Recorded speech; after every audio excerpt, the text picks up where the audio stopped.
Everyone says a good morning routine is the key to success, happiness, and productivity.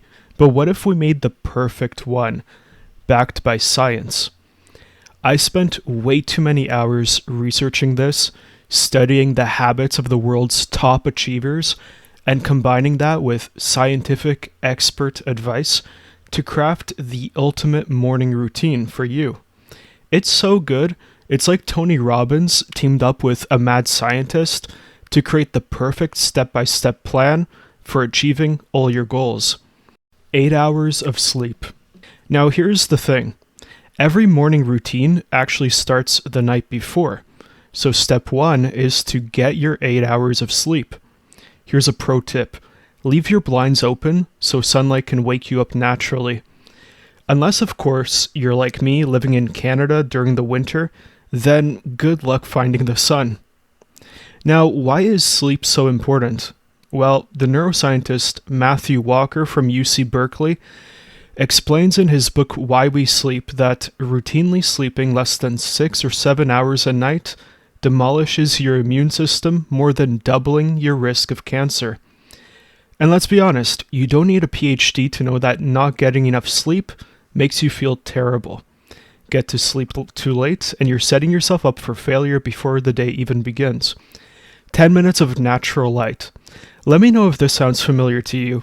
You wake up, hit snooze, and start doom scrolling your phone while the blinds are still closed. Feels like a normal morning, right? Well, according to science, you've already missed your first shot at a productive day. Here's why. When you wake up, your cortisol spikes. That's to wake you up. But without sunlight hitting your eyes, your brain doesn't get the full memo. Instead, it keeps producing melatonin, which is the sleep hormone. And that leaves you groggy and messes with your sleep schedule later on. What's the fix? Get outside for 10 minutes of natural light first thing in the morning, and that jumpstarts your circadian rhythm. That's just a fancy term for your body's internal clock. If it's winter, you can bump that up to 20 to 30 minutes because the sunlight is weaker and often hidden behind clouds. But forget trying to do this through a window. It doesn't work nearly as well. As Andrew Huberman, professor of neuroscience at Stanford, puts it, there are literally hundreds, if not thousands, of quality peer-reviewed papers showing that light viewing early in the day is the most powerful stimulus for wakefulness throughout the day, and it has a powerful positive impact on your ability to fall and stay asleep at night. 10 minutes outside walk. So you're already outside, squinting into the daylight, questioning why you didn't just stay in bed, so why not make it count even more with a quick stroll? A 10 to 15 minute walk in the morning is basically like a reset button for your brain. It gets the blood flowing, wakes up your muscles, and kicks off a nice dose of dopamine and endorphins, aka those feel-good chemicals that make you feel so great, like you've got your life together even if you don't. And here's a pro tip. You can add in a bit of mindfulness. Pay attention to your steps, your breathing, or even the sound of birds, if they haven't migrated south yet, that is. It's like giving your brain a spa day, and best of all, it's totally free. Take a perfect breath. Believe it or not, you're probably breathing wrong. Seriously. And I don't know about you, but for me, that's really annoying to hear. Like, of all things that I could mess up, breathing should not be one of them. But according to James Nestor in his book Breathe, and this guy is written for Scientific American and the New York Times, so he clearly knows more than me, he said, the perfect breath is this. Breathe in for about 5.5 seconds, then exhale for 5.5 seconds. That's 5.5 breaths a minute for a total of about 5.5 liters of air. So, incorporating 5 to 10 minutes of intentional breath work into your morning, that can work wonders for lowering stress or improving focus. Now, if you want a specific technique, here's one. It's called box breathing. You inhale for 4 seconds, hold it for 4 seconds, exhale for 4 seconds, and then hold that for 4 seconds. That's kind of like a cheat code for calming your nervous system because it activates your parasympathetic nervous system, which helps you reduce stress, boost focus, and even improve self-control. In other words, that switches your body's mode dial from fight or flight to rest and digest. Now for some HIIT movement. If you have the time, this is the perfect moment to add some higher intensity exercise to your routine, and that's during or after your morning walk. And no, you don't have to spend hours pumping iron at the gym, although that clearly didn't hurt Jeff Bezos, who somehow went from being a scrawny tech nerd to looking like Vin Diesel on steroids. The goal is just to up the intensity of your movement, and it doesn't have to be complicated. You want to feel your heart rate rise, breathe a little faster, maybe break a sweat. Keeping it simple works just fine. Like you could turn your morning walk into a brisk jog, or mix in home exercises like push-ups, jumping jacks, or squats. For high-intensity interval training, which is what HIIT stands for, the key is alternating short bursts of effort with rest. Now here's why it's worth it. Higher intensity exercise gives your brain a boost of brain-derived neurotrophic factor, also known as BDNF, which is basically Miracle-Gro for your mind. BDNF supports neuroplasticity, which is your brain's ability to adapt, learn, and grow. In other words, it helps you get smarter, faster. But wait, there's more. Studies show that regular exercise enhances your memory, sharpens focus, and even helps protect your brain from cognitive decline as you age. 8x8 hydration. While we sleep, our bodies lose water and salt, leaving us slightly dehydrated. Drinking water in the morning helps us rehydrate, and adding a pinch of sea salt or an electrolyte powder, that replenishes the sodium and minerals your body needs to function at its best. Many studies published in nutrition journals confirm that even mild dehydration can negatively impact our cognitive performance and mood. A simple guideline is the 8x8 rule. That is, you drink 8-ounce glasses of water daily. The Mayo Clinic calls that a reasonable goal, although other experts say that it can be too low or too high for certain people. For example, you'll need more water if you're active, sweating, or in a hot climate. And yes, it's also possible to overdo it. Drinking too much water can dilute your sodium levels, which is also dangerous. Here's an easy way to check. Look at your urine. If it's a dark yellow, you probably need more water. If it's pale yellow, then you're in the hydration sweet spot. 30 seconds cold shower. Now for the hard part, the cold shower. Let me tell you this, starting your day with a blast of icy water guarantees one thing, that no matter what happens, the worst part of your day is already behind you.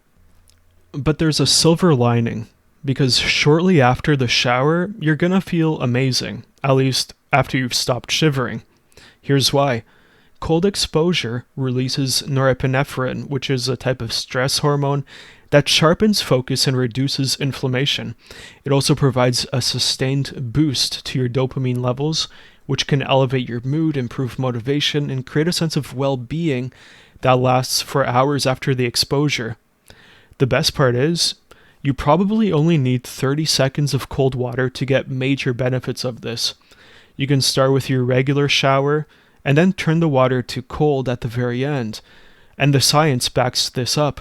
A large randomized controlled study with over 3,000 participants, published in PLOS One, found that ending a shower with just 30 seconds of cold water reduced illness-related absences from work and increased energy levels. Even more surprisingly, most participants stuck with that habit after the study was over, proving it's not only effective, but also surprisingly easy to maintain once we've started doing this. And that's not all. According to Dr. David Sinclair, professor of genetics at Harvard Medical School and author of Lifespan, exposure to cold activates our longevity genes through a process called hormesis. Hormesis is basically controlled stress, and it strengthens our cells, making our body more resilient.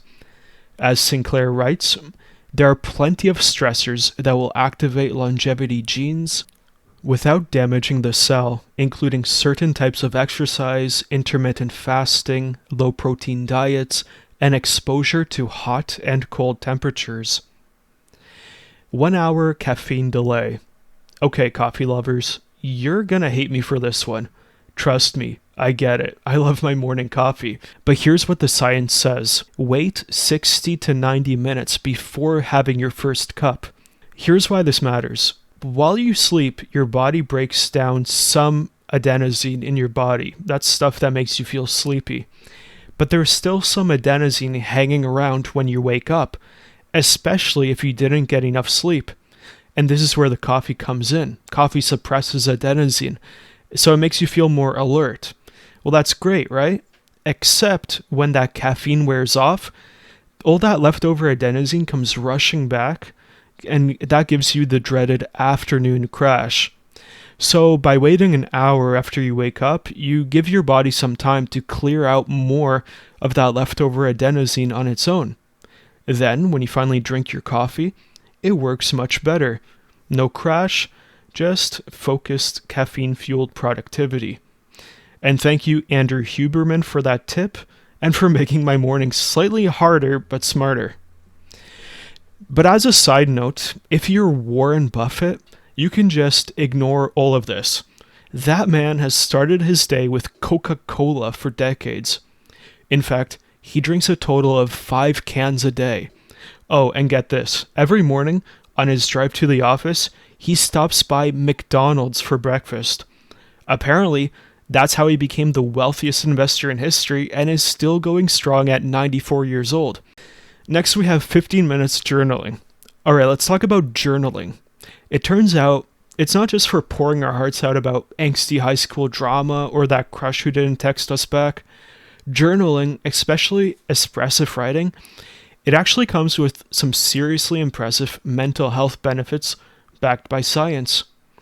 Back in 1986, Dr. James Pennebaker and Sandra Beale did a study showing that people who wrote about emotional or traumatic experiences for just 15 to 20 minutes a day over a few days saw huge improvements in their mental and physical health, like fewer trips to the doctor and a boosted immune system, kind of huge.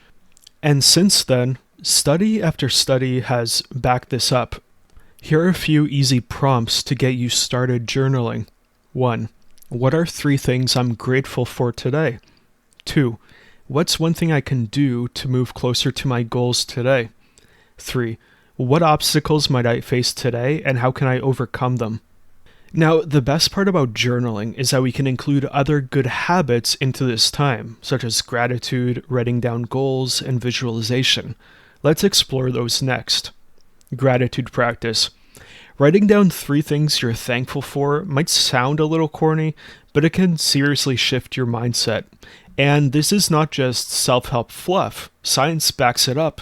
A 2003 study by Emmons and McCullough, published in the Journal of Personality and Social Psychology, found that people who kept daily gratitude journals reported higher levels of optimism and life satisfaction.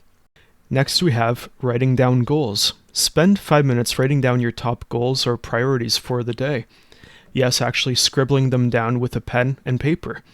Why? Because science says it works. Dr. Gail Matthews, a psychology professor at Dominican University in California, found that people who wrote down their goals were 42% more likely to achieve them compared to those who just thought about their goals. Next, we have visualization. This is about taking 5 minutes to picture yourself actually achieving a goal you're going to do today, like nailing that work presentation or crushing leg day at the gym. Here's the cool part. Visualization works because it strengthens the same neural pathways that are activated during physical practice. A 2008 study by Guillot and Collette found that athletes who mentally rehearsed their actions not only improved their motor skills, but also became more resilient under pressure. Basically, when you visualize, your brain thinks you're already doing the thing, which makes you better at actually doing the thing. Protein-rich breakfast. By this point, you should be starving, and probably running late for work because of this absurdly long morning routine. But hey, let's fix that first problem first. Aim for a breakfast that's high in protein and healthy fats. I'm talking things like eggs, avocado, Greek yogurt, or a smoothie loaded with greens and protein powder. Now, we're trying to avoid the kind of breakfast that gives you a sugar crash 20 minutes later. Although, full disclosure here, I personally haven't been known to say no to a breakfast donut, but we're aiming for better choices here. Dr. Peter Attia, in his book about how to live longer, which is called Outlive, says that one macronutrient in particular demands more of our attention than most people realize. Not carbs, not fat, but protein becomes critically important as we age. And the science backs him up. Healthline listed 10 science-backed reasons to eat more protein, including that it helps you reduce appetite, increase muscle mass, strengthen bones, boost metabolism, lower blood pressure, and helps you stay fit as you age. Next we have Eat That Frog. Now we actually get into the work. And here's the pro tip. Start with your hardest or most important task first, the thing you're most likely to procrastinate on. This is known as eating the frog. Why? Because if you tackle the nastiest, ugliest thing on your plate early, the rest of the day feels like a breeze by comparison. Plus, our energy and willpower are usually highest in the morning. Brian Tracy literally wrote the book on this called Eat That Frog, and he said the ability to concentrate single-mindedly on your most important task, to do it well and to finish it completely, is the key to great success, achievement, respect, status, and happiness in life. Deep work. Spending 1 or 2 hours on something creative before the day's distractions inevitably creep in can lead to our best work getting done before noon. So let's skip the morning doom scroll or the email black hole and use that early mental clarity from this morning routine to tackle those projects that demand a higher level of focus, creativity, or learning. Cal Newport, who wrote a book which is called Deep Work, has argued that undistracted productivity is becoming rarer and more valuable in today's world. And he says it's the number one thing we can do to become more productive and successful. And honestly, the guy knows what he's talking about. He's a computer science professor, family man, and yet somehow cranks out one best-selling book after another. Now, why does deep work matter? Because our brains actually hate multitasking. A 2009 study from University of Minnesota introduced the concept of residual attention, which found that when we switch between tasks, a chunk of our focus actually gets left behind on what we were doing before. So that means we should stop hopping between tasks and focus for longer stretches on one thing at a time, which makes us way more productive. And best of all, this kind of focus can put us into a flow state. Mihaly Csikszentmihalyi, yes, that's a real name, and yes, I had to look up how to spell it, coined this term, because he found that very high performers, from dancers to surgeons to chess players, regularly hit this magical zone where they're fully immersed in what they're doing, time flies, and they're at their absolute best when it comes to skill level. And we can all do that too by doing deep work. Now, if you want to dive deeper into topics like how to be more productive and how to stop procrastinating, then check out Growth Summary. That's my interactive book summary service. There you'll find in-depth guides to many of the books mentioned in this video. Plus, there's even a free trial available at Growth Summary.